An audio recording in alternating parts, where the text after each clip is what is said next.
So it's been about 3 years since I sold my house and I've been living on the road, living out of my car.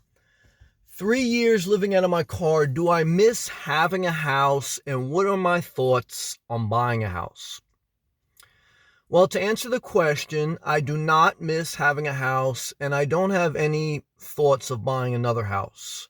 Maybe one day I would buy a piece of property to put an RV on, but I am happy with my decision 3 years later, and I don't have any regrets about selling my house. And overall, my living situation for my age, my individual circumstance, I'm happy, I'm content.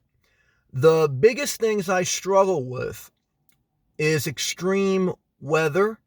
I do have the ability now at this point in my journey. I didn't the first year and a half living on the road, but at this point I do have the ability to work from anywhere where I have internet.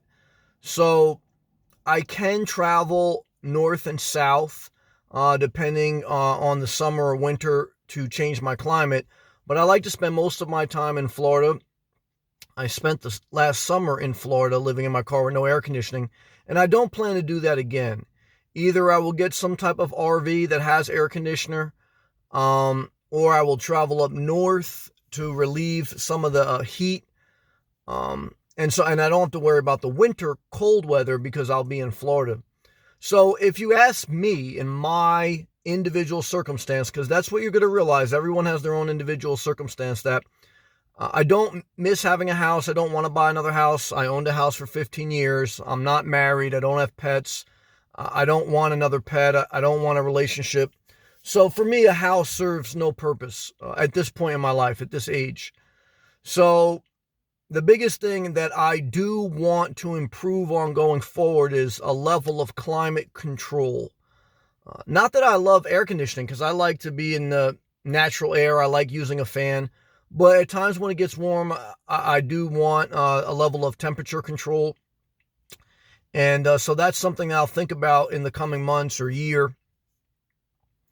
I don't know if I want to travel north and south, depending on the time of the year, to relieve some of the extreme temperatures. I may or may not.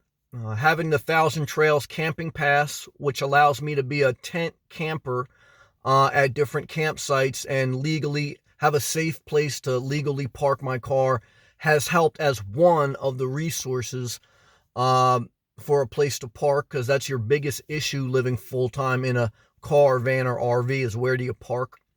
So that Thousand Trails pass cost me, they started around $580, but mine cost me about $800 because I got a couple different options.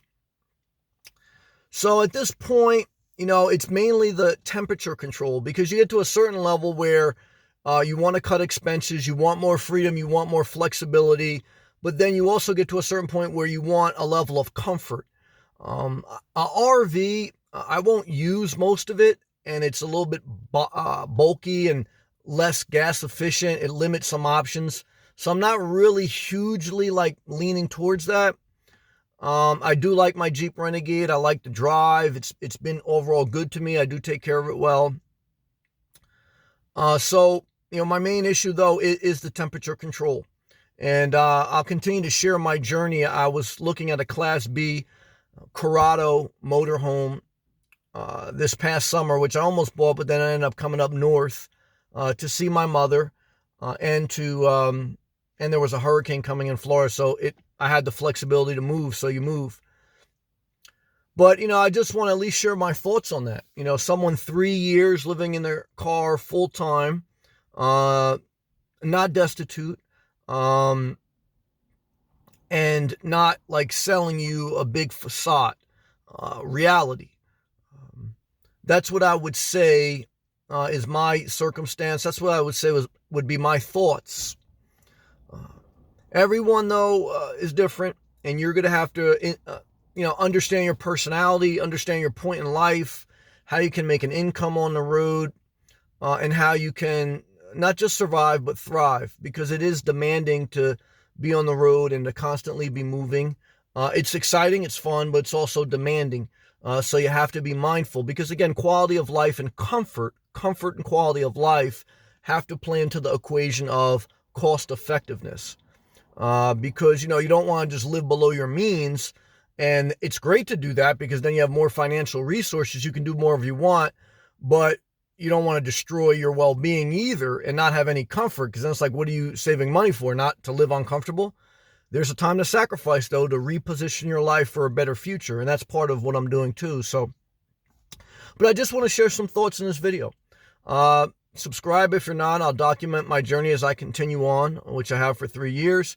Click the thumbs up button. I appreciate that. Share the video. Leave a comment. Do you ever think about living in a car? Are you living in a car? If you are, how long you've been living in a car? And we'll go from there. Peace and love, and try to stay positive as best you can.